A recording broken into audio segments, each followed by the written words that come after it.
Hey, what's up? I'm Doc from SampleKings.com. Check out this new series for Reason 7. It's on instructional DVDs. You can buy it now. Check out this video preview.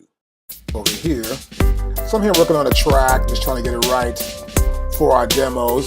But first, I want to teach you some more about preferences. Let's go to preferences right now. Now, here we are in general preferences. This is pretty simple here. We've got the mouse knob range. So I've got a mouse here, of course, and I can either be very precise or normal. I leave it at normal, of course. Watch this. We'll go back here, and then we're going to find a knob here. So I go to a knob here, and I turn this knob. Okay, I turn it. It's pretty good. As you can see how precise it is. We're here, and you can see the tooltip. As I turn the rotary knob, you see how it's turning. It's incremental, just about, almost. And I go back here, and we're going to go back to preferences, and then we're going to view it from the precise. And we'll click here, and we'll get here a little more precise. Now you notice as I move the knob now we're moving in single units. I'm going 59, 57, just a little closer. I'm not moving one by one, but I can move it real slow and almost get there. Let's go to preferences again. Now we're going to go to very precise, and very precise will be pretty accurate. I'll get here. I make a move, as you can see, it's 50, 51, 52, 53. So I prefer to be very precise most of the time.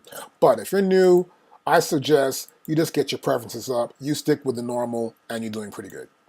All right? Automation cleanup. This cleans up automation when you're actually automating using this mouse here. It'll clean up some parts that are just too heavy. So we'll go over that later on in automation. But leave it at normal for now. Next, we have reduce cable clutter settings. There are cables in the back of these machines. Not real cables. This is animation, obviously. We're on a computer. So look, I have hidden cables. We can hide auto-routed cables. We can show for selected devices only. And we can say animation or no animation. Animation is pretty simple. We click animation there. I hit my tab key. There's the back of it. There's no animation. I can touch a cable, and there's no animation whatsoever, right? But if I go back to preferences, and we add animation, I turn this on a little bit, and I click one of these racks, you see that the wires, it's like a wire now. It's moving just like a wire would move. And if I go to tab and turn again, the wires jiggle. I like things that jiggle, so that's kind of cool. Let's go back to here. From the cables, I'm going to go back to preferences.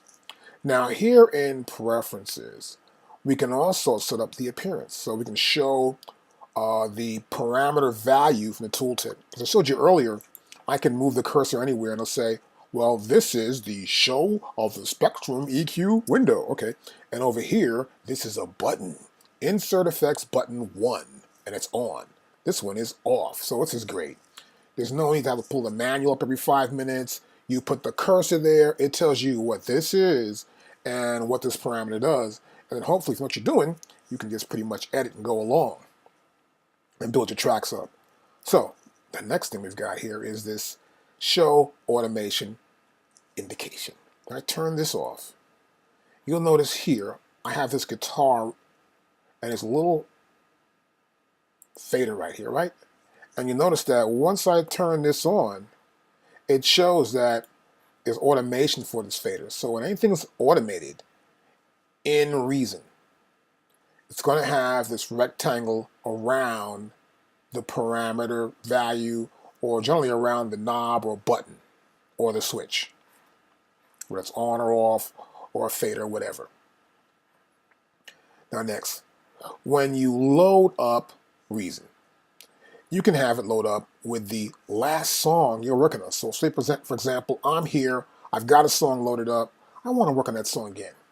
Or I can come up with an empty rack. I'm making a new song every day, I'm complete, I'm coming in, empty rack, if you want empty rack. Or you can have an empty rack with a specific setup. Like for example, here it's empty, plus I have the effects lined up for it. And this is pretty simple. Let's go over this real quickly. I can go back into here. I can say, I want to close this out. And save, sure. Always save your stuff. You got to save it. And I go back here. I'm going to say, okay, well, I want to open. Okay, let's get something open. Let's open something new. And there you go. I get this rack. I've got effects, stuff here. Nothing's in it, but it's the rack for the default, which is set for this template. Pretty cool. I just want to go last song. Then we have CPU usage. Now, that's important. It depends on, how powerful a computer you've got. Like in this case, I have a dual core. So I'm using about 85%. I prefer to probably go to 90. I prefer to have nothing on also, unless I'm using Reason as a plugin for Pro Tools or for Logic or something. But it depends on how powerful your system is, so check that out. You can also load default sound in new devices, which is always set here. Trigger notes while editing, which is really important for me. I want to trigger those notes. I want to hit that note when I'm editing, particularly if it's a piano note. If it's C, I want to hit it. It is C, then I want to move the note to the right note. Then use multi-core audio rendering. Now, since I have a multi-core computer, that means one core can be used for rendering, one can be something else. So this way, we get to get some efficiency out of our machine.